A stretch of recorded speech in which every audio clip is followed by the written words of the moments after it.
దైవం శ్రీ శ్రీ శ్రీ వెంకటేశ్వర స్వామి వారిని కుటుంబ సమేతంగా వచ్చి దర్శించుకొని ఆయన ఆశీస్సులు పొందడం జరిగింది.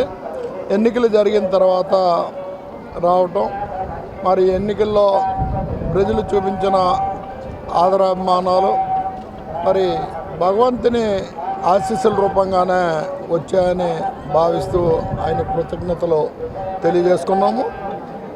4 సంవత్సరాల 11 నెలల కాలం ఈ రాష్ట్రంలో జరిగిన జగన్మోహన్ రెడ్డి గారి పరిపాలన పేద బడుగు బలహీన హరిజన గిరిజన వర్గాల ప్రజలు సుఖంగా సంతోషంగా ఉంటూ పేదవాడు కూడా ఇంగ్లీషు విద్య అభ్యసించే అవకాశాన్ని కల్పించుకొని ఈ రాష్ట్రం విద్యారంగంలో వైద్య రంగంలో అభివృద్ధి చెందుతూ పేదవాడు సుఖంగా సంతోషంగా ధైర్యంగా ఉన్న పరిస్థితిలో మరొకసారి జగన్మోహన్ రెడ్డి గారికి ఈ రాష్ట్రాన్ని పరిపాలించే అవకాశాన్ని ఇమ్మని భగవంతుని కోరాము.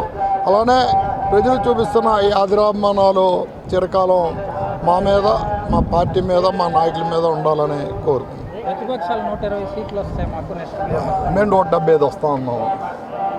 వాళ్ళ మాట నమ్మినప్పుడు అది చెప్పు, మా మాట నమ్మినప్పుడు అది చెప్పు. 175 వస్తున్నా అని చెప్పాం కదా. ఈవీఎం ట్యాంపరింగ్ చేయడం అనేది 2019లో మరి అధికారంలో ఉన్న చంద్రబాబు నాయుడు ఎందుకు చేసుకోలేకపోయాడు అని అడుగుతున్నాం. జరుగుతుంది అనుకుంటే, అధికారంలో ఉన్నవాడు చేస్తాడనుకుంటే చంద్రబాబు నాయుడు ఆ రోజు చేసి ఉండాలి కదా. అవన్నీ అపోహలకు గురై గెలిచినప్పుడు మా బలము, ఓడినప్పుడు ఈవీఎంలో మోసము, అధికారుల మోసం. ఇవాళ ఈ రాష్ట్రంలో అధికారులందరూ కూడా జగన్మోహన్ రెడ్డి గారికి ప్రభుత్వానికి వ్యతిరేకంగా ఉన్నారని ఒక భావన ప్రజల్లో కల్పించారు. అధికారులు అందరూ ఆ విధంగా లేకపోయినప్పటికీ మెజార్టీ పీపుల్ ఉన్నారని అపోహ కల్పించారు. మరి వాళ్ళ సహకారంతో అవన్నీ కూడా వాళ్ళే చేశారని మేము భావిస్తున్నాం. అనేక ప్రాంతాల్లో జరిగాయి. మాచర్ల అనేది గుంటూరు, పల్నాడు జిల్లా. మీ జిల్లాలో జరగలేదా? కాళహస్తి ఎక్కడది? ఎవరు గుప్తా? అనేక ప్రాంతాల్లో జరిగాయి. వాళ్ళు ఒక ప్లాన్ ప్రకారం వైఎస్ఆర్ కాంగ్రెస్ పార్టీ నాయకులను ఇరికించడానికి ఆ ప్రాంతంలో వీడియోలు గట్టా క్లిప్పింగ్లు తీసి ఇవ్వడం జరిగింది. తెలుగుదేశం పార్టీ చేసిన దౌర్జన్యాలు అంతా కూడా ప్రజలు గమనించారు.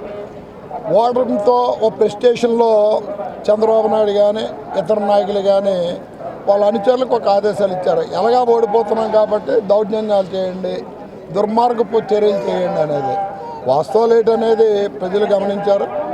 ఒకటి, రాష్ట్రంలో ప్రజలు వైఎస్ఆర్ కాంగ్రెస్ పార్టీ తరఫున ఉన్నారని, ముఖ్యంగా మహిళలు వైఎస్ఆర్ కాంగ్రెస్ పార్టీకి సానుభూతి పరులుగా ఒక జగన్మోహన్ రెడ్డి గారు ఇచ్చిన సంక్షేమ కార్యక్రమాలు, అందులో రూపాయలు అంచుకొండితనం లేని సంక్షేమ కార్యక్రమాలు అందుకున్న ప్రజలు కృతజ్ఞతాభావంతో ఉన్నారు. రాష్ట్రంలో మహిళా ఓటర్లు ఎక్కువ ఓటింగ్కి వెళ్ళటం వలన చంద్రబాబు నాయుడు గారికి భయం, జగన్మోహన్ రెడ్డి గారు ధైర్యం కలిగారు.